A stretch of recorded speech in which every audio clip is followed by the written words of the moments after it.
News 18 Punjab Haryana वेख रहे दर्शकों का स्वागत है। मैं हाँ गगनदीप चौहान। वक्त हो गया शाम के 6 बजे का तो इस वक्त असं तुहानूं दसदे हां दिन दियां 6 बिग ब्रेकिंग इस वेले तक दियां 6 वड्डियां खबरां। सो शुरुआत करांगे सब तो पहला 6वीं वड्डी खबर दे नाल। अमरीका दे विच हवाई उड़ाना ठप हो गई ने। 6 बजे की 6वीं बिग ब्रेकिंग तुहानूं दस रहे हैं। अमरीका दे विच एयर मिशन टेक ऑफ कर चुके सन।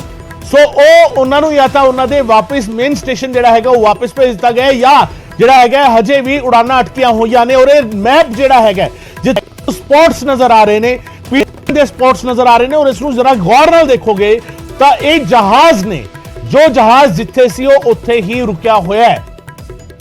पीले रंग के जिहड़े स्पॉट्स ने वो जहाज ने असल दे विच ਜਿਹੜੇ ਜਿਹੜੇ एयरपोर्ट ਤੇ जिस ਥਾਂ ਤੇ ਉਹ ਸੀਗੇ ਉੱਥੇ ਹੀ रुके हुए ने, टेक ऑफ नहीं कर पा रहे। अमरीका विच एयर मिशन सिस्टम फेल हो गया है और तकनीकी खराबी की हैगी है इसनूं सही करन दी, इसनूं दुरुस्त करन दी कोशिश की जा रही है। यूएस दे विच 1162 उड़ानां दे विच देरी हुई है। 93 उड़ानां ਜਿਹੜੀਆਂ ਨੇ ਉਹ ਰੱਦ ਹੋ ਗਈਆਂ ਨੇ। ਲੋਕਾਂ ਨੂੰ ਦਿੱਕਤ ਜਿਹੜੀ ਹੈਗੀ ਉਹ ਦਰਪੇਸ਼ ਆ ਰਹੀ ਹੈ, ਉਹ ਵੱਖਰੀ ਗੱਲ ਹੈ, ਪਰ ਇਸ ਵੇਲੇ ਇੱਕ ਤਕਨੀਕੀ ਖਰਾਬੀ ਜਿਹੜੀ ਹੈਗੀ ਹੈ ਉਸ ਕਰਕੇ ਇਹ ਪੂਰੇ ਦਾ ਪੂਰਾ ਸਿਨੈਰੀਓ ਜਿਹੜਾ ਹੈਗਾ ਉਹ ਕ੍ਰੀਏਟ ਹੋਇਆ ਹੈ।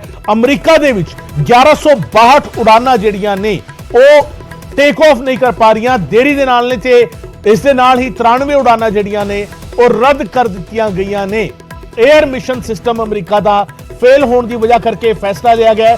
तकनीकी खराबी जी हैगी है उसकी वजह करके टैक्नीकल ग्लिच इसनूं मन्निया जा रहा है और इसकी जांच जिहड़ा हैगा इस वेले की जा रही है। अमरीका दे विच एयर मिशन सिस्टम जिस तरीके फेलियर होया है उस तो बाद ये हालात बने ने और इस हालात के विचाले जो जहाज जिथे सी वो उत्थे ही रुकिया होया है और ये मैप जिहड़ा हैगा हवाई उड़ानां जिहड़ियां ठप होईयां ने उस करके ये मैप जिहड़ा हैगा ये सामने आया। एयर मिशन सिस्टम जिहड़ा हैगा फेल होया अमरीका दे विच और उस वजह करके ये तस्वीर जिहड़ी हैगी है ये सामने आई है।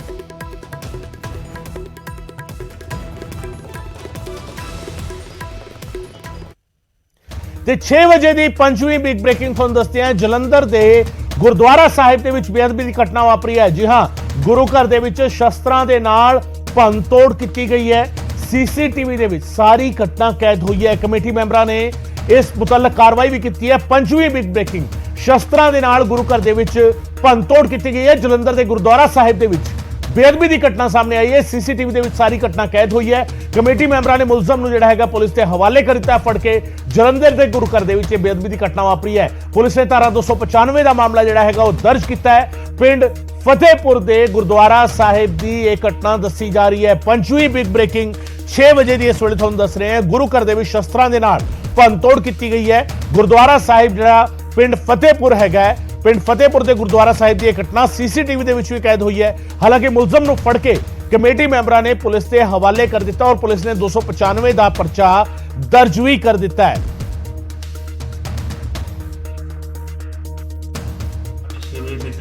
करके हटे हाँ हुकुमनामा लैके वो बाद साढ़े पिंड का जसविंदर सिंह जस्सा जो कि ये रब जाने नशे की हालत में सी या की चक्कर सी वो आया जो मार के मूहरे शास्त्र पे हैं वो चुक के सुट इधर उधर खड़ा दिते तो जो शास्त्र हैं वो चक रहे थे मैं भी साइड पर हो गया तो इस तरह शास्त्रा की बेदबी की है और भी थोड़ी बहुत भंन तोड़ की है उन्हें मुड़ के बैठ गया। फिर साढ़े पिंड की कमेटी आई गुरुद्वारा साहब की उन्हें आके उन्हें बाहर किया। यही होया जी।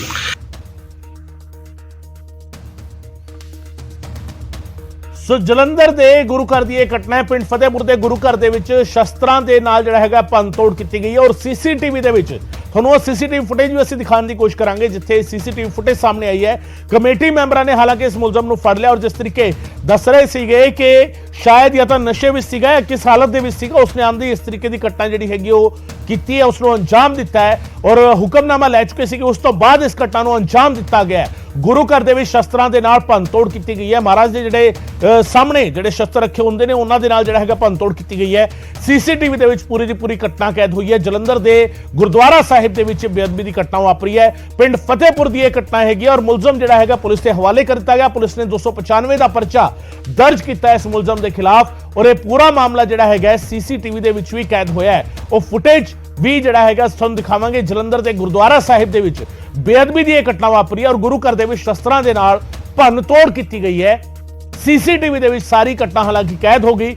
ਕਮੇਟੀ ਮੈਂਬਰਾਂ ਨੇ ਮੁਲਜ਼ਮ ਨੂੰ ਪੁਲਿਸ ਦੇ ਹਵਾਲੇ ਕਰ ਦਿੱਤਾ। ਪੁਲਿਸ ਨੇ 295 ਦਾ ਧਾਰਾ 295 ਦਾ ਮਾਮਲਾ ਜਿਹੜਾ ਹੈਗਾ ਉਹ ਦਰਜ ਕੀਤਾ ਹੈ ਔਰ ਇਹ ਤਸਵੀਰਾਂ ਜਿਹੜੀਆਂ ਸੀਸੀਟੀਵੀ ਦੇ ਵਿੱਚ ਕੈਦ ਹੋਈਆਂ ਨੇ ਅਤੇ ਤਸਵੀਰਾਂ ਤੁਹਾਨੂੰ ਦਿਖਾ ਰਹੇ ਹਾਂ ਕਿਸ ਤਰੀਕੇ ਬੇਅਦਬੀ ਕੀਤੀ ਹੈ ਇਸ ਸ਼ਖਸ ਨੇ, ਕਿਸ ਤਰੀਕੇ ਬੇਅਦਬੀ ਕੀਤੀ ਹੈ ਔਰ ਉਸ ਤੋਂ ਬਾਅਦ ਜਿਹੜਾ ਹੈਗਾ ਇਸ ਨੂੰ ਪੁਲਿਸ ਦੇ ਹਵਾਲੇ ਕਰ ਦਿੱਤਾ ਗਿਆ ਜਿੱਥੇ ਸ਼ਸਤਰ ਰੱਖੇ ਹੋਏ ਸੀਗੇ। ਸ਼ਸਤਰ ਚੁੱਕ ਕੇ ਇਸਨੇ ਜਿਸ ਤਰੀਕੇ ਬੇਅਦਬੀ ਕੀਤੀ ਹੈ ਸ਼ਸਤਰਾਂ ਦੀ ਔਰ ਉਸ ਤੋਂ ਬਾਅਦ ਇਸ ਨੂੰ ਜਿਹੜਾ ਹੈਗਾ ਪੁਲਿਸ ਦੇ ਹਵਾਲੇ ਕੀਤਾ ਗਿਆ ਹੈ। ਧਾਰਾ 295 ਦਾ ਪਰਚਾ ਜਿਹੜਾ ਹੈਗਾ ਪੁਲਿਸ ਨੇ ਇਸ ਤੇ ਦਰਜ ਕਰ ਲਿਆ। ਪਿੰਡ ਦਾ ਹੀ ਰਹਿਣ ਵਾਲਾ ਇਹ ਹੈਗਾ ਸ਼ਖਸ ਜਿਸ ਨੇ ਹਰਕਤ ਕੀਤੀ ਹੈ। ਇਸ ਨੂੰ ਪੁਲਿਸ ਦੇ ਹਵਾਲੇ ਕਰ ਦਿੱਤਾ ਗਿਆ ਔਰ ਪੁਲਿਸ ਨੇ ਇਸ ਤੇ ਪਰਚਾ ਜਿਹੜਾ ਹੈਗਾ ਬਕਾਇਦਾ ਦਰਜ ਕੀਤਾ ਹੈ। ਤੁਹਾਨੂੰ ਦੱਸ ਦਈਏ ਕਿ ਇਹ ਘਟਨਾ ਵਾਪਰੀ ਹੈ ਜਲੰਧਰ ਦੇ ਪਿੰਡ ਫਤਿਹਪੁਰ ਦੇ ਵਿੱਚ ਜਿੱਥੇ ਇਸ ਸ਼ਖਸ ਨੇ ਬੇਅਦਬੀ ਕੀਤੀ ਹੈ ਸ਼ਸਤਰਾਂ ਦੀ ਤੇ ਇਸ ਦੇ ਬਾਅਦ ਜਿਹੜਾ ਹੈਗਾ ਇਸ ਨੂੰ ਕਾਬੂ ਕਰਕੇ ਪੁਲਿਸ ਦੇ ਹਵਾਲੇ ਕੀਤਾ ਗਿਆ ਹੈ। ਤੁਸੀਂ ਦੇਖ ਸਕਦੇ ਹੋ ਕਿ ਤੜਕਸਾਰ ਸਵੇਰ ਵੇਲੇ ਦੀ ਤਕਰੀਬਨ 6:59 ਯਾਨੀ ਤਕਰੀਬਨ 7 ਵਜੇ ਜਿਹੜਾ ਹੈਗਾ ਇਹ ਸ਼ਖਸ ਆਇਆ ਔਰ ਉਸ ਤੋਂ ਬਾਅਦ ਜਿਹੜਾ ਹੈਗਾ ਇਹ ਪੂਰਾ ਜਿਸ ਤਰੀਕੇ ਇਸ ਘਟਨਾ ਨੂੰ ਅੰਜਾਮ ਦੇ ਰਿਹਾ ਹੈ।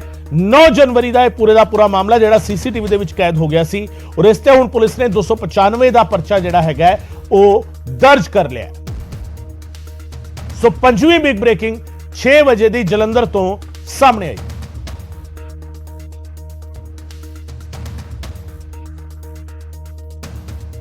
ਉਧਰ ਗੁਰਦਾਸਪੁਰ ਦੇ ਵਿੱਚ ਸ਼ਹੀਦ ਕੁਲਦੀਪ ਸਿੰਘ ਬਾਜਵਾ ਦੇ ਪਰਿਵਾਰ ਨੂੰ ਸੀਐਮ ਭਗਵੰਤ ਮਾਨ ਮਿਲੇ ਨੇ। ਸ਼ਹੀਦ ਕਾਂਸਟੇਬਲ ਦੇ ਪਰਿਵਾਰ ਦੇ ਨਾਲ ਦੁੱਖ ਸਾਂਝਾ ਕੀਤਾ ਤੇ ਬਦਮਾਸ਼ਾਂ ਦੇ ਨਾਲ ਮੁੱਠਭੇੜ ਦੇ ਵਿੱਚ ਸ਼ਹੀਦ ਹੋ ਗਏ ਸੀ ਕੁਲਦੀਪ ਸਿੰਘ ਬਾਜਵਾ। ਫਿਲੌਰ ਦੇ ਵਿੱਚ ਇਹ ਮੁੱਠਭੇੜ ਹੋਈ ਸੀਗੀ। ਕੁਲਦੀਪ ਸਿੰਘ ਦੇ ਪਰਿਵਾਰ ਨੂੰ ਮੁੱਖ ਮੰਤਰੀ ਭਗਵੰਤ ਮਾਨ ਜਾ ਕੇ ਅੱਜ ਮਿਲੇ ਨੇ। ਉਹਨਾਂ ਨੂੰ ਬਕਾਇਦਾ ਸਰਕਾਰ ਦੇ ਵੱਲੋਂ ਜਿਹੜਾ 1 ਕਰੋੜ ਮਾਲੀ ਇਮਦਾਦ ਦਾ ਐਲਾਨ ਕੀਤਾ ਗਿਆ ਸੀਗਾ ਉਹ 1 ਕਰੋੜ ਦੀ ਮਾਲੀ ਇਮਦਾਦ ਪਰਿਵਾਰ ਨੂੰ ਦਿੱਤੀ। ਇਸ ਦੇ ਨਾਲ ਹੀ HDFC ਬੈਂਕ ਦੇ ਵੱਲੋਂ ਸ਼ਹੀਦ ਦਾ ਜਿਹੜਾ ਇੱਕ ਬੀਮਾ ਜਿਹੜਾ ਕੀਤਾ ਜਾਂਦਾ ਹੈ ਪੁਲਿਸ ਮੁਲਾਜ਼ਮਾਂ ਦਾ ਉਸ ਦੇ ਤਹਿਤ ਬੀਮੇ ਦੀ 1 ਕਰੋੜ ਦੀ ਰਕਮ ਦਿੱਤੀ ਗਈ ਹੈ। ਸ਼ਹੀਦ ਦੇ ਨਾਮ ਤੇ ਪਿੰਡ ਦੇ ਵਿੱਚ ਸਟੇਡੀਅਮ ਬਣਾਇਆ ਜਾਵੇਗਾ। ਨਾਲ ਹੀ ਪਿੰਡ ਤੋਂ ਲੈ ਕੇ ਸ਼ਹਿਰ ਤੱਕ ਜਿਹੜੀ ਸੜਕ ਜਾ ਰਹੀ ਹੈ ਉਸ ਦਾ ਨਾਮ ਵੀ ਸ਼ਹੀਦ ਕੁਲਦੀਪ ਸਿੰਘ ਦੇ ਨਾਂ ਤੇ ਰੱਖਿਆ ਜਾਵੇਗਾ। ਇਹ ਐਲਾਨ ਮੁੱਖ ਮੰਤਰੀ ਨੇ ਕੀਤਾ ਹੈ। ਮੁੱਖ ਮੰਤਰੀ ਭਗਵੰਤ ਮਾਨ ਨੇ ਇਹ ਐਲਾਨ ਜਿਹੜਾ ਹੈਗਾ ਦੋ ਅਹਿਮ ਐਲਾਨ ਕੀਤੇ ਨੇ। ਇੱਕ ਤਾਂ ਸ਼ਹੀਦ ਦੇ ਨਾਂ ਤੇ ਸਟੇਡੀਅਮ ਬਣੇਗਾ, ਇੱਕ ਸ਼ਹਿਰ ਤੱਕ ਜਿਹੜੀ ਸੜਕ ਜਾਂਦੀ ਹੈ ਉਸ ਦਾ ਨਾਮ ਵੀ ਸ਼ਹੀਦ ਕੁਲਦੀਪ ਸਿੰਘ ਦੇ ਨਾਂ ਤੇ ਰੱਖਿਆ ਜਾਵੇਗਾ। ਚੌਥੀ ਬਿਗ ਬ੍ਰੇਕਿੰਗ 6 ਵਜੇ ਤੁਹਾਨੂੰ ਦੱਸ ਰਹੇ ਹਾਂ ਸ਼ਹੀਦ ਕੁਲਦੀਪ ਸਿੰਘ ਦੇ ਪਰਿਵਾਰ ਨੂੰ ਮਿਲੇ ਨੇ ਮੁੱਖ ਮੰਤਰੀ। ਅੱਜ ਪਿੰਡ ਵਿੱਚ ਜਾ ਕੇ ਉਹਨਾਂ ਦੇ ਪਰਿਵਾਰ ਦੇ ਨਾਲ ਦੁੱਖ ਸਾਂਝਾ ਕੀਤਾ ਹੈ ਮੁੱਖ ਮੰਤਰੀ ਨੇ।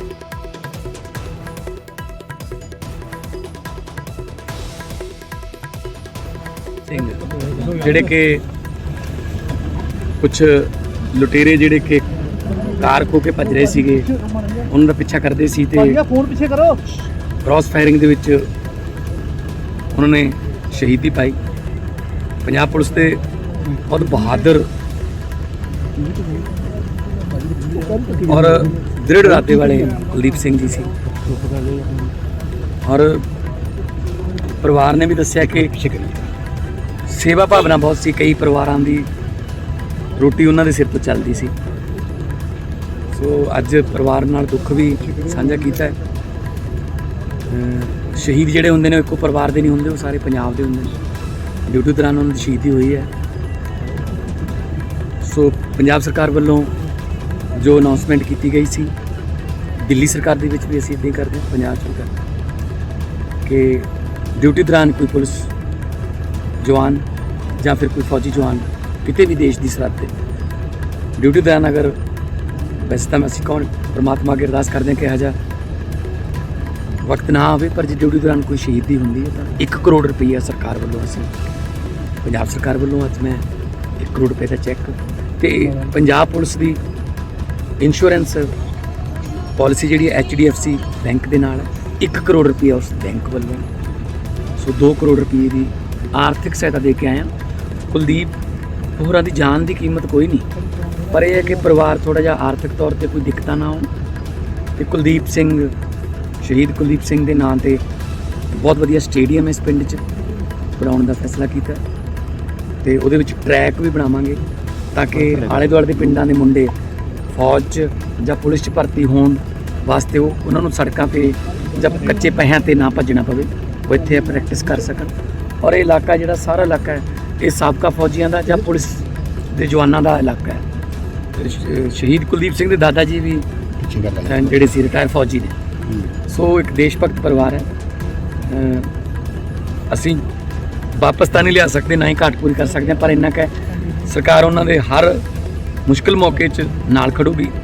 ਔਰ ਡੀਸੀ ਸਾਹਿਬ ਨੂੰ ਆਰਡਰ ਕਰ ਦਿੱਤੇ ਗਏ ਨੇ ਆਹ ਜਿਹੜੀ ਸੜਕ ਹੈ ਇਹਨੂੰ ਵੀ ਜਿਹੜੀ ਇੱਥੋਂ ਆਉਂਦੀ ਹੈ 1.25 ਕਿਲੋਮੀਟਰ ਸੜਕ ਹੈ ਕਸਬੇ ਤੋਂ ਆਉਂਦੀ ਹੈ ਜਿਹੜੀ, ਤੇ ਉਹਨੂੰ ਵੀ ਸ਼ਹੀਦ ਕੁਲਦੀਪ ਸਿੰਘ ਮਾਰਗ ਦੇ ਨਾਂ 'ਤੇ ਅਸੀਂ ਰੱਖਾਂਗੇ। ਤੇ ਔਰ ਸ਼ਹੀਦ ਕੁਲਦੀਪ ਸਿੰਘ ਦੀ ਜਿਹੜੀ ਕੁਰਬਾਨੀ ਉਹਨੂੰ ਸਾਡਾ ਤੁਹਾਡੇ ਨਾਲ ਆ। ਤੁਹਾਡੇ ਨਾਲ ਮੇਰਾ ਬੱਚਾ ਨਹੀਂ ਆਉਣਾ, ਮੇਰਾ ਬੱਚਾ ਨਹੀਂ ਆਉਣਾ। ਕੀ ਕਹਿਣਾ ਚਾਹੋਗੇ ਸਰਕਾਰ ਨੂੰ ਜੋ ਮੈਂ ਕੀ ਕੁਛ ਨਹੀਂ ਕਹਿਣਾ ਚਾਹੁੰਦੀ, ਮੇਰਾ ਬੱਚੇ ਨਹੀਂ ਰਿਹਾ ਤੇ ਮੈਂ ਕੀ ਕਹਿਣਾ। ਉਹ ਮੈਂ ਕੀ ਕਹਿਣਾ, ਮੇਰਾ ਬੱਚੇ ਨਹੀਂ ਰਿਹਾ ਤੇ ਮੈਂ ਕੀ ਕਹਿਣਾ। ਮੈਂ ਕੁਛ ਨਹੀਂ ਕਹਿਣਾ। ਤੁਹਾਡੇ ਬੇਟੇ ਨੇ ਕੁਰਬਾਨੀ ਕੀਤੀ ਦੇਸ਼ ਵਾਸਤੇ। ਮੇਰੇ ਪੁੱਤ ਤੇ ਪੂਰਾ ਮੈਨੂੰ ਮਾਣ ਏ, ਮੇਰੇ ਬੱਚੇ ਤੇ ਪੂਰਾ ਮਾਣ ਏ ਮੈਨੂੰ। ਹਾਏ ਬੜੇ ਬਹਾਦਰ ਕੰਮ ਕੀਤੇ ਮੇਰੇ ਬੱਚੇ ਨੇ, ਬੜੇ ਬਹਾਦਰ ਕੰਮ ਕੀਤੇ ਮੇਰੇ ਬੱਚੇ ਨੇ। ਹਾਏ ਹਮੇਸ਼ਾ ਲੋਕਾਂ ਦੇ ਦੁੱਖ ਸੁੱਖ ਜੀ ਪਹੁੰਚਦਾ ਹੈ ਜੀ। ਹਾਏ ਮੇਰਾ ਬੱਚਾ ਕਿਹਦੇ ਸੱਖ ਦੁੱਖ ਦੇ ਸਾਥ ਪਹੁੰਚਦਾ ਸੀ। ਮੇਰਾ ਬੱਚਾ ਕਿਹਦਾ ਵੀ ਦੁੱਖ ਹੁੰਦਾ ਸੀ ਪੂਰਾ ਦੁੱਖ ਵੰਡਾਉਂਦਾ ਸੀ। ਮੇਰਾ ਬੱਚਾ ਦੁੱਖ ਵੰਡਾਉਂਦਾ ਸੀ ਸਾਰਿਆਂ ਦੇ। ਤੇ 6 ਵਜੇ ਦੀ ਤੀਜੀ ਬਿਗ ਬ੍ਰੇਕਿੰਗ ਤੁਹਾਨੂੰ ਦੱਸਦੇ ਹਾਂ। ਐਫਸੀਆਈ ਘੁਟਾਲੇ ਦੇ ਵਿੱਚ ਵੱਡੀ ਕਾਰਵਾਈ ਹੋਈ ਹੈ। ਐਫਸੀਆਈ ਦੇ ਡੀਜੀਐਮ ਰਾਜੀਵ ਮਿਸ਼ਰਾ ਨੂੰ ਗ੍ਰਿਫਤਾਰ ਕੀਤਾ ਗਿਆ ਹੈ। ਰਿਸ਼ਵਤ ਲੈਣ ਦੇ ਇਲਜ਼ਾਮਾਂ ਦੇ ਵਿੱਚ ਗ੍ਰਿਫਤਾਰੀ ਹੋਈ ਹੈ। 50 ਟਿਕਾਣਿਆਂ ਤੇ ਸੀਬੀਆਈ ਨੇ ਛਾਪੇਮਾਰੀ ਕੀਤੀ ਸੀ। ਰਿਸ਼ਵਤ ਲੈਣ ਦੇ ਇਲਜ਼ਾਮਾਂ ਦੇ ਵਿੱਚ ਗ੍ਰਿਫਤਾਰੀ ਕੀਤੀ ਗਈ ਹੈ ਰਾਜੀਵ ਮਿਸ਼ਰਾ ਦੀ। ਤੀਜੀ ਬਿਗ ਬ੍ਰੇਕਿੰਗ 6 ਵਜੇ ਦੀ 50 ਟਿਕਾਣਿਆਂ ਤੇ ਸੀਬੀਆਈ ਦੀ ਕਾਰਵਾਈ ਹੋਈ। ਐਫਸੀਆਈ ਘੁਟਾਲੇ ਦੇ ਵਿੱਚ ਇਹ ਵੱਡੀ ਕਾਮਯਾਬੀ। ਪੰਜਾਬ, ਹਰਿਆਣਾ, ਦਿੱਲੀ ਵਿੱਚ ਸੀਬੀਆਈ ਨੇ ਛਾਪੇਮਾਰੀ ਕੀਤੀ ਔਰ ਐਫਸੀਆਈ ਘੁਟਾਲੇ ਦੇ ਵਿੱਚ ਰਾਜੀਵ ਮਿਸ਼ਰਾ ਨੂੰ ਗ੍ਰਿਫਤਾਰ ਕਰ ਲਿਆ ਗਿਆ। 74 ਤੋਂ ਵੱਧ ਮੁਲਜ਼ਮਾਂ ਦੇ ਖਿਲਾਫ ਐਫਆਈਆਰ ਦਰਜ ਹੈ। ਇਸ ਘੁਟਾਲੇ ਦੇ ਮਾਮਲੇ ਵਿੱਚ ਐਫਸੀਆਈ ਦੇ ਡੀਜੀਐਮ ਰਾਜੀਵ ਮਿਸ਼ਰਾ ਨੂੰ ਗ੍ਰਿਫਤਾਰ ਕੀਤਾ ਗਿਆ। ਇਸ ਘੁਟਾਲੇ ਦੇ ਮਾਮਲੇ ਵਿੱਚ 74 ਤੋਂ ਵੱਧ ਮੁਲਜ਼ਮਾਂ ਦੇ ਖਿਲਾਫ ਐਫਆਈਆਰ ਦਰਜ ਹੈ। ਚੌਲ ਅਤੇ ਅਨਾਜ ਮਿਲਾਂ ਤੇ ਛਾਪੇਮਾਰੀ ਜਿਹੜਾ ਹੈਗਾ ਲਗਾਤਾਰ ਹੋ ਰਹੀ ਹੈ। ਸੀਬੀਆਈ ਇਹ ਛਾਪੇਮਾਰੀ ਕਰ ਰਹੀ ਹੈ। ਪੰਜਾਬ, ਹਰਿਆਣਾ ਸਣੇ ਵੱਖ-ਵੱਖ ਸੂਬਿਆਂ ਵਿੱਚ ਵੱਖ-ਵੱਖ ਲੋਕੇਸ਼ਨਸ ਤੇ ਔਰ ਕੀ ਕੁਝ ਬਰਾਮਦ ਹੋਇਆ ਹੈ। ਟੀਵੀ ਸਕਰੀਨ ਤੇ ਇੱਕ ਵਾਰੀ ਅਸੀਂ ਤੁਹਾਨੂੰ ਫੁੱਲ ਸਕਰੀਨ ਕਰਕੇ ਦਿਖਾਉਂਦੇ ਆ ਕਿ ਇਹ ਨਕਦੀ ਕਿਸ ਤਰੀਕੇ ਬਰਾਮਦ ਹੋਈ ਹੈ। ਸੀਬੀਆਈ ਨੇ ਜਿਹੜੀ ਛਾਪੇਮਾਰੀ ਕੀਤੀ ਹੈ ਉਸ ਦੇ ਵਿੱਚ ਨਕਦੀ ਦੇ ਬੰਡਲ ਮਿਲੇ ਨੇ ਔਰ ਇਹ ਬੰਡਲ ਜਿਹੜੇ ਹੈਗੇ 500 ਦੇ ਵੀ ਨੇ, ਇਹ ਬੰਡਲ 2000 ਦੇ ਵੀ ਨੇ। ਇਹ ਨਕਦੀ ਬਰਾਮਦ ਹੋਈ ਹੈ ਉਸ ਛਾਪੇਮਾਰੀ ਦੌਰਾਨ। ਜਿਹੜੀ ਘੁਟਾਲੇ ਦਾ ਇਲਜ਼ਾਮ ਲੱਗਿਆ, ਸੋਨਾ ਜਿਹੜਾ ਬਰਾਮਦ ਹੋਇਆ ਹੈ 200 ਦੇ ਬੰਡਲ ਨੇ, 500 ਦੇ, 2000 ਦੇ ਬੰਡਲ ਨੇ ਔਰ ਇਹ ਨਕਦੀ ਜਿਹੜਾ ਹੈਗਾ ਉਹ ਬਰਾਮਦ ਕੀਤੀ ਗਈ ਹੈ। ਐਫਸੀਆਈ ਦੇ ਡੀਜੀਐਮ ਰਾਜੀਵ ਮਿਸ਼ਰਾ ਨੂੰ ਗ੍ਰਿਫਤਾਰ ਕੀਤਾ ਗਿਆ ਐਫਸੀਆਈ ਘੁਟਾਲੇ ਦੇ ਮਾਮਲੇ ਦੇ ਵਿੱਚ ਔਰ ਇਹ ਬਰਾਮਦਗੀ ਜਿਹੜਾ ਹੈਗਾ ਰਾਜੀਵ ਮਿਸ਼ਰਾ ਦੇ ਵੱਖ-ਵੱਖ ਟਿਕਾਣਿਆਂ ਤੇ ਜਿਹੜੀ ਛਾਪੇਮਾਰੀ ਹੋਈ ਸੀ ਉਸ ਛਾਪੇਮਾਰੀ ਦੌਰਾਨ ਇਹ ਨਕਦੀ ਜਿਹੜਾ ਹੈਗਾ ਸੀਬੀਆਈ ਨੇ बरामद की है।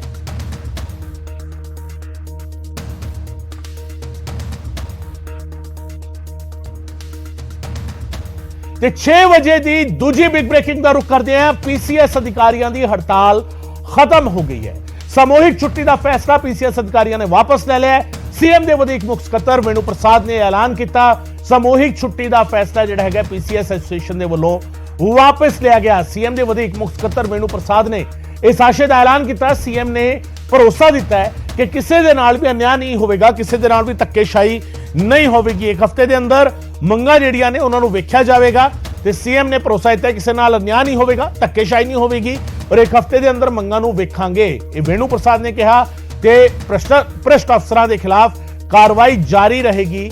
ਇਹ ਵੀ ਜਿਹੜਾ ਹੈਗਾ ਇਹ ਵੇਣੂ ਪ੍ਰਸਾਦ ਨੇ ਦੁਹਰਾ ਦਿੱਤਾ। ਸੀਐਮ ਦੇ ਵਧੀਕ ਮੁੱਖ ਸਕੱਤਰ ਵੇਣੂ ਪ੍ਰਸਾਦ ਦੇ ਨਾਲ ਮੀਟਿੰਗ ਹੋਈ ਸੀ ਪੀਸੀਐਸ ਐਸੋਸੀਏਸ਼ਨ ਦੀ ਔਰ ਉਸ ਤੋਂ ਬਾਅਦ ਜਿਹੜਾ ਹੈਗਾ ਇਹ ਐਲਾਨ ਕੀਤਾ ਗਿਆ ਹੈ।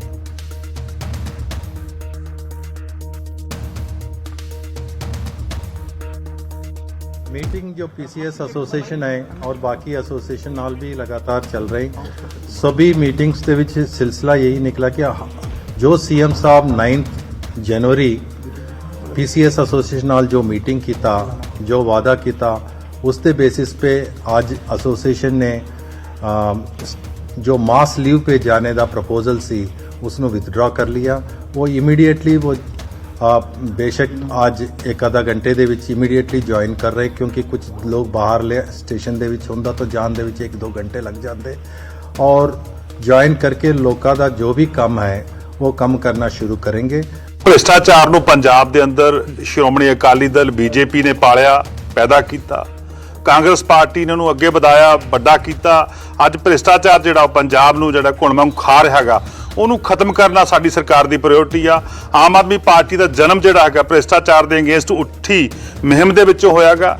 ਭ੍ਰਿਸ਼ਟਾਚਾਰ ਦੇ ਅਗੇਂਸਟ ਜਿਹੜੀ ਬਹੁਤ ਵੱਡੀ ਮੁਹਿੰਮ ਦੇਸ਼ ਦੇ ਵਿੱਚ ਉੱਠੀ ਸੀ, ਉਸ ਦੇ ਵਿੱਚੋਂ ਆਮ ਆਦਮੀ ਪਾਰਟੀ ਦਾ ਜਨਮ ਹੋਇਆਗਾ। ਸੋ ਭ੍ਰਿਸ਼ਟਾਚਾਰ ਨੂੰ ਖਤਮ ਕਰਨਾ ਸਾਡਾ ਮੁੱਖ ਏਜੰਡਾ ਗਾ। ਕਿਸੇ ਵੀ ਵਿਅਕਤੀ ਦੇ ਨਾਲ ਕੋਈ ਵੀ ਧੱਕਾ ਨਹੀਂ ਹੋ ਰਿਹਾ, ਕਾਨੂੰਨ ਆਪਣਾ ਕੰਮ ਕਰ ਰਿਹਾ। ਹਾਂ, ਜੇਕਰ ਕਿਸੇ ਨੂੰ ਕੋਈ ਦਿੱਕਤ ਆ ਉਹ ਸੀਐਮ ਸਾਹਿਬ ਨਾਲ ਗੱਲ ਕਰ ਸਕਦਾ ਗਾ, ਜਾ ਕੇ ਆਪਣੀ ਗੱਲ ਰੱਖ ਸਕਦੇ ਨੇਗੇ, ਪਰ ਲੇਕਿਨ ਜਿਹੜਾ ਨਜਾਇਜ਼ ਤੌਰ ਤੇ ਜਿਹੜਾ ਵੀ ਕੋਈ ਵੀ ਬਾਂਹ ਮਰੋੜੂਗਾ ਸਰਕਾਰ ਦੀ, ਉਹ ਬਰਦਾਸ਼ਤ ਨਹੀਂ ਹੋਊਗਾ। ਇਹ ਤਾਂ ਕਮਿਟਮੈਂਟ ਚਾਹੀਦੀ ਹੈ ਕਿ ਅਸੀਂ ਪੰਜਾਬ ਦੇ ਲੋਕਾਂ ਨੂੰ ਇਮਾਨਦਾਰੀ ਦੇ ਨਾਲ ਸਰਵਿਸ ਦੇਣ ਦੇ ਲਈ ਕਿੰਨਾ ਸਮਾਂ ਆਪਾਂ ਲਗਾਉਣਾ ਹੈ। ਜੇ ਤਾਂ ਜਦੋਂ ਸੀਐਮ ਸਾਹਿਬ ਨੇ ਪਰਸੋਂ ਉਹਨਾਂ ਨੂੰ ਕਲੀਅਰ ਕਰ ਹੀ ਦਿੱਤਾ ਸੀਗਾ ਕਿ ਉਹ ਆਫੀਸਰ ਜਿਹੜਾ ਇਮਾਨਦਾਰੀ ਦੇ ਨਾਲ ਕੰਮ ਕਰ ਰਿਹਾ ਹੈ, ਉਹਨੂੰ ਕਿਸੇ ਗੱਲੋਂ ਡਰਨ ਦੀ ਘਬਰਾਉਣ ਦੀ ਲੋੜ ਨਹੀਂ ਹੈਗੀ। ਸਰਕਾਰ ਸੀਐਮ ਤੋਂ ਲੈ ਕੇ ਥੱਲੇ ਤੱਕ ਸਰਕਾਰ ਉਹਨਾਂ ਦੇ ਨਾਲ ਖੜੀ ਹੈ, ਤੇ ਜੇ ਕੋਈ ਕਰਪਟ ਪ੍ਰੈਕਟਿਸਿਸ ਦੇ ਵਿੱਚ ਇਨਵੋਲਵ ਹੁੰਦਾ ਹੈ ਤੇ ਫਿਰ ਉਹਦੇ ਨਾਲ ਤਾਂ ਮੈਂ ਸਮਝਦਾ ਕੋਈ ਲਿਹਾਜ਼ ਹੋਣੀ ਵੀ ਨਹੀਂ ਚਾਹੀਦੀ ਹੈਗੀ। ਜਦੋਂ ਸੀਐਮ ਸਾਹਿਬ ਨੇ ਖੁਦ ਆਪ ਇੰਨੀ ਐਸ਼ੋਰੈਂਸ ਦੇ ਦਿੱਤੀ ਤੇ ਫਿਰ ਉਸ ਤੋਂ ਬਾਅਦ ਵੀ ਸਟ੍ਰਾਈਕ ਕੰਟੀਨਿਊ ਰੱਖਣ ਦਾ ਕੋਈ ਆਈਡੀਆ ਨਹੀਂ ਸੀਗਾ, ਕਿਉਂਕਿ ਮੈਂ ਮੰਨ ਕੇ ਚੱਲਦਾ ਕਿ ਚਾਹੇ ਕੋਈ ਨੀਚੇ ਛੋਟੇ ਤੋਂ ਛੋਟਾ ਪੀਐਨ ਜਾਂ ਕਲਰਕ ਤੋਂ ਲੈ ਕੇ ਉੱਪਰ ਚੀਫ ਸੈਕਟਰੀ ਤੱਕ ਤੇ ਮੁੱਖ ਮੰਤਰੀ ਤੱਕ ਸਾਡੀ ਸਾਰਿਆਂ ਦੀ ਜ਼ਿੰਮੇਵਾਰੀ ਇੱਕੋ ਹੀ ਬਣਦੀ ਹੈ। ਜਿਹੜੇ ਸਰਕਾਰ ਦੇ ਖਜ਼ਾਨੇ ਦੇ ਵਿੱਚੋਂ ਖਜ਼ਾਨਾ ਕਿਹਦਾ ਹੈ? ਪੰਜਾਬ ਦੇ ਲੋਕਾਂ ਦਾ ਹੈ। ਜਿੱਥੋਂ ਤੱਕ ਸਰਕਾਰ ਦੀ ਗੱਲ ਕਰੀਏ ਤਾਂ ਸ਼ੁਰੂ ਤੋਂ ਹੀ ਸਰਕਾਰ ਦੀ ਇਹ ਪਾਲਿਸੀ ਰਹੀ ਹੈ ਕਿ ਅਸੀਂ 0% ਕਰਪਸ਼ਨ ਟੋਲਰੈਂਸ ਤੇ ਕੰਮ ਕਰਾਂਗੇ। ਸੋ ਜਿੱਥੇ ਆਮ ਆਦਮੀ ਪਾਰਟੀ ਦੀ ਸਰਕਾਰ ਆਪਣੇ ਮੰਤਰੀਆਂ ਤੇ ਵੀ ਕੋਈ ਵੀ ਟੋਲਰੈਂਸ ਦਾ ਦਾਗ ਬਰਦਾਸ਼ਤ ਨਹੀਂ ਕਰਦੀ, ਕੋਈ ਵੀ ਕਰਪਸ਼ਨ ਦਾ ਦਾਗ, ਤੇ ਐਮਐਲਏਸ ਨੂੰ ਵੀ ਨਹੀਂ ਬਖਸ਼ਦੀ, ਤਾਂ ਉਸ ਦੇ ਵਿੱਚ ਸਾਰਾ ਸਿਸਟਮ ਹੀ ਆ ਜਾਂਦਾ, ਚਾਹੇ ਉਹ ਪੀਸੀਐਸ ਅਧਿਕਾਰੀ ਹੋਣ, ਆਈਏਐਸ ਅਧਿਕਾਰੀ ਹੋਣ, ਜਾਂ ਸਾਡੇ ਫੀਲਡ ਵਿੱਚ ਪੂਰੇ ਸਿਸਟਮ ਦੇ ਵਿੱਚ ਜਿੰਨੇ ਵੀ ਆਫੀਸਰ ਹੋਣ। ਸੋ ਕਰਪਸ਼ਨ ਅਸੀਂ ਤਾਂ ਹੀ ਰੋਕ ਸਕਾਂਗੇ ਜੇ ਹਰ ਕਿਸੇ ਤੇ ਨੱਥ ਪਾਈ ਜਾਵੇ। ਜਿਵੇਂ ਆਪਣੀ ਸੁਸਾਇਟੀ ਦਾ ਕੋਈ ਵੀ ਪਾਰਟ ਰੁਕ ਜਾਂਦਾ ਹੈ, ਕੋਈ ਵੀ ਪਾਰਟ ਸਟ੍ਰਾਈਕ ਤੇ ਚਲਾ ਜਾਂਦਾ, ਤਾਂ ਲੋਕ ਤਾਂ ਖੱਜਲ ਖੁਆਰ ਹੁੰਦੇ ਹੀ ਹੈ। ਤੇ ਇਸ ਨੂੰ ਦੇਖ ਕੇ ਹੀ ਸੀਐਮ ਸਾਹਿਬ ਨੇ ਇਹ ਅਨਾਉਂਸਮੈਂਟ ਕੀਤੀ ਹੈ ਕਿ ਉਹ ਆਪਣੀ ਡਿਊਟੀਆਂ ਤੇ ਵਾਪਸ ਪਰਤ ਆਉਣ, ਨਹੀਂ ਤਾਂ ਉਹਨਾਂ ਤੇ ਸਖਤ ਐਕਸ਼ਨ ਵੀ ਲਿਆ ਜਾਏਗਾ, ਕਿਉਂਕਿ ਇਸ ਤਰ੍ਹਾਂ ਨਾਲ ਪੂਰਾ ਸਿਸਟਮ, ਪੂਰੇ ਜਿਹੜੇ ਲੋਕਾਂ ਲਈ ਸਰਕਾਰ ਬਣੀ ਹੈ, ਜਿਹੜੇ ਲੋਕਾਂ ਲਈ ਅਸੀਂ ਕੰਮ ਕਰਨਾ ਹੈ, ਜੇ ਉਹੀ ਖੱਜਲ ਖਰਾਬ ਹੋ ਰਹੇ ਆ ਤਾਂ ਫਿਰ ਸਰਕਾਰ ਦਾ ਕੰਮ ਕਿਸ ਤਰ੍ਹਾਂ ਚੱਲੇਗਾ? ਮੈਨੂੰ ਨਹੀਂ ਸਮਝ ਆਈ ਕਿ ਉਹ ਕਿਹੜੇ ਸਿਸਟਮ ਨੂੰ ਫੋਲੋ ਕਰਨ ਦੀ ਗੱਲ ਕਰਦੇ ਨੇ, ਕਿਉਂਕਿ ਹੁਣ ਤੱਕ ਜਿਸ ਤਰ੍ਹਾਂ ਸਰਕਾਰ ਨੇ ਕੰਮ ਕੀਤਾ, ਇੱਕ ਇਮਾਨਦਾਰੀ ਦੀ ਛਵੀ ਤੇ ਕੰਮ ਕੀਤਾ ਹੈ ਕਿ ਜੇਕਰ ਕੋਈ ਮੰਤਰੀ ਜਾਂ ਕੋਈ ਵੀ ਸਰਕਾਰ ਦਾ ਆਪਣਾ ਵੀ ਅਧਿਕਾਰੀ ਕਰਪਸ਼ਨ ਕਰਦਾ ਤਾਂ ਉਸ ਨੂੰ ਵੀ ਪੂਰੀ ਦੀ ਪੂਰੀ ਉਹਦੀ ਪਨਿਸ਼ਮੈਂਟ ਦਿੱਤੀ ਜਾਂਦੀ। ਤੇ 6 ਵਜੇ ਦੀ ਪਹਿਲੀ ਬਿਗ ਬ੍ਰੇਕਿੰਗ ਦਾ ਰੁਖ ਕਰਦੇ ਹਾਂ ਪੰਜਾਬ ਦੇ ਵਿੱਚ ਰਾਹੁਲ ਗਾਂਧੀ ਦੀ ਭਾਰਤ ਜੋੜੋ ਯਾਤਰਾ, ਜਿਸ ਦਾ ਆਗਾਜ਼ ਅੱਜ ਹੋਇਆ ਹੈ। ਪੰਜਾਬ ਦੇ ਵਿੱਚ ਭਾਰਤ ਜੋੜੋ ਯਾਤਰਾ ਜਾਰੀ ਹੈ, ਖੰਨਾ ਦੇ ਵਿੱਚ ਖਤਮ ਹੋਣੀ ਹੈ ਭਾਰਤ ਜੋੜੋ ਯਾਤਰਾ। ਔਰ ਪਹਿਲੀ ਬਿਗ ਬ੍ਰੇਕਿੰਗ ਇਸ ਵੇਲੇ 6 ਵਜੇ ਦੀ ਪੰਜਾਬ ਦੇ ਵਿੱਚ ਭਾਰਤ ਜੋੜੋ ਯਾਤਰਾ ਜਾਰੀ ਹੈ। ਸਰਹੰਦ ਤੋਂ ਸ਼ੁਰੂਆਤ ਹੋਈ ਸੀਗੀ, ਅੱਜ ਖੰਨਾ ਦੇ ਵਿੱਚ ਹੀ ਭਾਰਤ ਜੋੜੋ ਯਾਤਰਾ ਰੁਕੇਗੀ ਔਰ ਖੰਨਾ ਦੇ ਵਿੱਚ ਜਿਹੜਾ ਹੈਗਾ ਪੜਾਅ ਰਹੇਗਾ। ਖੰਨਾ ਦੇ ਵਿੱਚ ਪਹਿਲਾ ਪੜਾਅ ਜਿਹੜਾ ਹੈਗਾ ਯਾਤਰਾ ਦੇ ਪਹਿਲੇ ਦਿਨ ਦਾ, ਆਖਰੀ ਪੜਾਅ ਜਿਹੜਾ ਹੈਗਾ ਉਹ ਖੰਨਾ ਦੇ ਵਿੱਚ ਹੋਵੇਗਾ। ਖੰਨਾ ਦੇ ਵਿੱਚ ਖਤਮ ਹੋਵੇਗੀ ਪਹਿਲੇ ਦਿਨ ਦੀ ਯਾਤਰਾ। ਸਵੇਰੇ ਸਰਹੰਦ ਤੋਂ ਯਾਤਰਾ ਦੀ ਸ਼ੁਰੂਆਤ ਹੋਈ ਸੀ। ਕਾਂਗਰਸ ਪ੍ਰਧਾਨ ਖੜਗੇ ਦਾ 21 ਵਿਰੋਧੀ ਧਿਰਾਂ ਨੂੰ ਸੱਦਾ ਵੀ ਆਇਆ ਹੈ, ਯਾਤਰਾ ਦੇ ਸਮਾਪਤੀ ਸਮਾਗਮ ਦੇ ਵਿੱਚ ਸ਼ਾਮਿਲ ਹੋਣ ਦਾ ਸੱਦਾ ਦਿੱਤਾ ਗਿਆ। ਤੁਹਾਨੂੰ ਦੱਸ ਦਈਏ 30 ਜਨਵਰੀ ਨੂੰ ਸ਼੍ਰੀਨਗਰ ਦੇ ਵਿੱਚ ਯਾਤਰਾ ਖਤਮ ਹੋ ਰਹੀ ਹੈ, ਭਾਰਤ ਜੋੜੋ ਯਾਤਰਾ ਖਤਮ ਹੋ ਰਹੀ ਹੈ ਔਰ 30 ਜਨਵਰੀ ਨੂੰ ਜਿਹੜਾ ਸੱਦਾ ਦਿੱਤਾ ਗਿਆ ਹੈ ਹੁਣ ਵਿਰੋਧੀ ਧਿਰਾਂ ਨੂੰ, 21 ਵਿਰੋਧੀ ਧਿਰਾਂ ਨੂੰ ਕਾਂਗਰਸ ਦੇ ਪ੍ਰਧਾਨ ਮੱਲਿਕਾਰਜੁਨ ਖੜਗੇ ਨੇ ਬਕਾਇਦਾ ਲਿਖਤੀ ਤੌਰ ਤੇ ਸੱਦਾ ਦਿੱਤਾ ਹੈ ਕਿ ਸ਼੍ਰੀਨਗਰ ਦੇ ਵਿੱਚ ਜਿਹੜਾ ਆਖਰੀ ਪੜਾਅ ਹੋਏਗਾ, ਜਿਹੜਾ ਆਖਰੀ ਸਮਾਗਮ ਹੋਏਗਾ, ਉਸ ਦੇ ਵਿੱਚ ਸ਼ਾਮਿਲ ਹੋਣ 21 ਵਿਰੋਧੀ ਧਿਰਾਂ। ਗੌਰਵ ਸ਼ੁਕਲਾ ਮੇਰੇ ਸਹਿਯੋਗੀ ਲਗਾਤਾਰ ਸਾਨੂੰ ਅਪਡੇਟ ਦੇ ਰਹੇ ਨੇ ਅੱਜ ਯਾਤਰਾ ਦੇ ਵੱਖ-ਵੱਖ ਪੜਾਅ ਦੇ ਬਾਰੇ। ਇਹ ਲਗਾਤਾਰ ਤਸਵੀਰਾਂ ਸਾਨੂੰ ਦਿਖਾ ਰਹੇ ਨੇ ਯਾਤਰਾ ਕਿੱਥੇ ਤੱਕ ਪਹੁੰਚਦੀ ਹੈ, ਕਿਵੇਂ ਕੱਲ ਕਿਸ ਤਰੀਕੇ ਦੀ ਤਿਆਰੀਆਂ ਸੀਗੀਆਂ, ਕੱਲ ਜਿਵੇਂ ਯਾਤਰੀ ਬੈਠੇ ਸੀਗੇ। ਔਰ ਇੱਕ ਵਾਰ ਫਿਰ ਗੌਰਵ ਦਾ ਰੁਖ ਕਰਦੇ ਹਾਂ। ਗੌਰਵ ਇਸ ਵੇਲੇ ਖੰਨਾ ਦੇ ਵਿੱਚ ਮੌਜੂਦ ਨੇ। ਗੌਰਵ, ਤਸਵੀਰਾਂ ਜਿਹੜੀਆਂ ਨਜ਼ਰ ਆ ਰਹੀਆਂ ਨੇ, ਹਨੇਰਾ ਜਿਹੜਾ ਹੈਗਾ ਉਹ ਹੋ ਚੁੱਕਿਆ ਹੈ, ਮੌਸਮ ਦੇ ਵਿੱਚ ਠੰਡਕ ਵੱਧ ਚੁੱਕੀ ਹੈ, ਪਰ ਭਾਰਤ ਜੋੜੋ ਯਾਤਰਾ ਦਾ ਜਿਹੜਾ ਜੋਸ਼ ਸੀਗਾ ਉਹ ਜੋ ਔਨ ਸਕਰੀਨ ਜਿਹੜਾ ਨਜ਼ਰ ਆਇਆ ਉਹ ਇੱਕ ਬਿਲਕੁਲ ਵੱਖਰੇ ਤਰੀਕੇ ਦਾ ਸੀ। ਗੌਰਵ,